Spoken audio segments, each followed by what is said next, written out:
the reflection of silence. The wind whispered softly through the tall pines.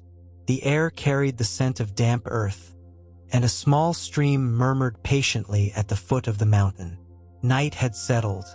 Above the still surface of the water, the moon hovered like a mirror suspended between two worlds. A monk walked barefoot along the shore. Each step was a note in the symphony of silence.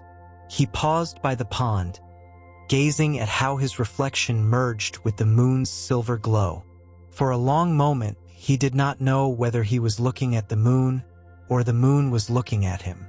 The water was so calm that even thoughts seemed unnecessary movements. The monk took a deep breath and felt something inside him beginning to quiet as well. There, before the mirrored light, he understood. Silence is not the absence of sound, but the space where the soul can hear itself again. He closed his eyes. The murmur of the water became an ancient, gentle voice, as if the night itself were speaking to him with tenderness. "What you see is not in the water," whispered the voice. "The moon has never descended from the sky." The monk smiled without fully understanding. He knew this teaching was not for the mind, but for the heart, the reflection and the truth. Opening his eyes slowly, the monk saw the moon still there, serene and perfect, floating in the pond. Yet something in his gaze had shifted. He no longer saw just a reflection, but a lesson hidden in stillness. He knelt and touched the water with the tips of his fingers. Ripples spread gently, distorting the lunar reflection into dancing fragments of light. For a moment, he felt he had broken something sacred. But seconds later, the water calmed, and the moon returned, unbroken, to its place. So too is the heart, he thought. When stirred by desire, fear, or memory, it cannot reflect clearly the truth that has always been within. Yet when it finds stillness, that truth emerges again, as pure as the moon on water. The wind rose gently, moving the branches of the trees, and a distant echo of temple bells resonated across the hills.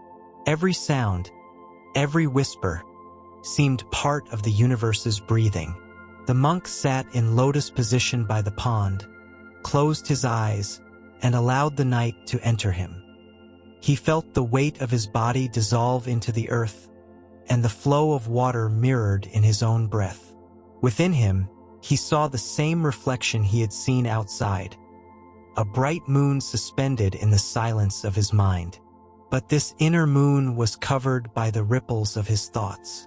Old wounds, unspoken words, roads not taken, each thought a stone thrown into the pond of his heart. He breathed. With each exhale, he released a burden.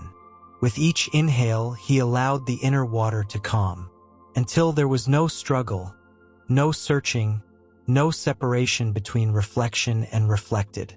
When the water is still, he heard in his mind, "The moon has always been there. You need not reach for it. Only stop disturbing the water." A tear fell, not of sorrow, but of understanding. He realized that peace is not found in the sky, but in the water that sees the moon clearly. The forest seemed to pause. Not a leaf stirred, not an insect moved. Only the moon's radiance, whole and unbroken, floating on the pond, and within him, shadows in the reflection. The monk remained still for a long while, breathing with the night. In the pond's surface, the moon continued to shine, yet under its light appeared faint, diffuse figures, faces from the past, moments he thought forgotten, fragments of pain suspended in silence. He saw his master years ago, looking at him with a mixture of tenderness and firmness. He remembered the final lesson before leaving the temple. "Do not seek to erase your shadows, child. Learn to look at them without fear. Light that denies darkness can never understand its own brightness." Those words, once an enigma, now resonated with clarity. The monk watched each image drift and dissolve like ripples in water.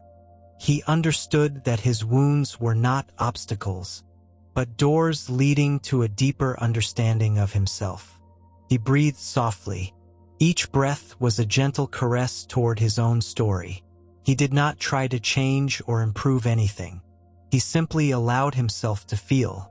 The water's murmur became a melody emanating from the center of his chest.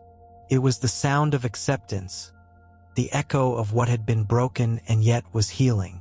He understood that true healing does not arrive by rejecting suffering, but by embracing it with tenderness. "The moon does not fear the clouds," whispered his inner voice. "It knows they are part of the sky." A feeling of lightness surrounded him, as if the weight of years melted into the clarity of the present moment. There was no past or future, no guilt or desire, only deep stillness, a silence that held him from within. The monk opened his eyes. Tears glimmered on his cheeks with the same silver light as the reflection. No longer of sorrow, but of understanding. He had remembered what his soul had always known. Nothing is lost. Even shadows are part of the path to light. The water remained still, and in it, the moon continued to shine, perfect and unchanged, where there is no separation. The silence was so vast it seemed to have weight. The monk felt every particle of air alive, every leaf, every stone, every drop of water breathing with him. There was no longer an eye observing the pond. There was only presence. The moon's reflection shone brighter than ever, so clear it seemed to float above the world. The monk leaned forward and saw his face merge with the silver moonlight. For an instant, he could not tell where his image ended and the moon began. The line between sky and water vanished, and in that unity he understood the truth he had sought his whole life. "What you see outside," he heard in his heart, "is no different from what you are inside. The world does not reflect your soul. It is your soul." A gentle shiver of light flowed through his body. Boundaries he had thought real, between body and earth, sound and silence, self and universe, began to dissolve. The pond was no longer just water. It was a mirror of infinity, and he himself was the moon, the reflection, and the reflected all at once. A profound gratitude enveloped him. For the first time, he felt no need to understand or hold on to anything. He realized that wisdom does not come when seeking answers, but when one stops searching. The master's words returned from memory like a distant echo, but now resonated from within, not as teaching, but as lived truth. When the heart stops dividing, everything becomes one. The moon, the water, the reflection, and the observer are all faces of the same clarity. The monk closed his eyes. The world disappeared without disappearing. The sound of water was the heartbeat of his own being, the breeze through the pines his own breath. Nothing was outside. Nothing was inside. Only a nameless unity, a silence so full it could contain nothing more. In that absolute calm, he understood that enlightenment was not gaining something new, but remembering what was never lost, the pure, transparent essence that has always been. When he opened his eyes, the moon was still there, but he no longer looked at it as before.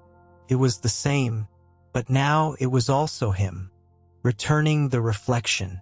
Dawn painted the horizon with soft hues of blue and gold. A bird's song broke the quiet, and the stream murmured as if waking with the sun. The monk opened his eyes, momentarily thinking he had awakened from a dream. But it was no dream. It was clarity now dwelling within him. The moon was gone from the sky, and with it, its reflection vanished from the pond. Yet the monk felt no loss. He knew that even unseen, the moon remained, hidden by the brightness of day. just as truth hides behind the noise of the mind. He stood slowly, each movement a meditation in motion, the air brushing his skin, the crunch of leaves beneath his feet, the distant sound of the stream, all reminders that the world, even in its noise, could be a form of silence. Just as the moon does not get soiled by reflecting in water, he thought, the soul is not tainted by dwelling in the world. What matters is not where the reflection is, but the clarity with which we learn to see it. Arriving at the temple, the other monks were already awake. A young novice approached him nervously. "Did you meditate all night, master?"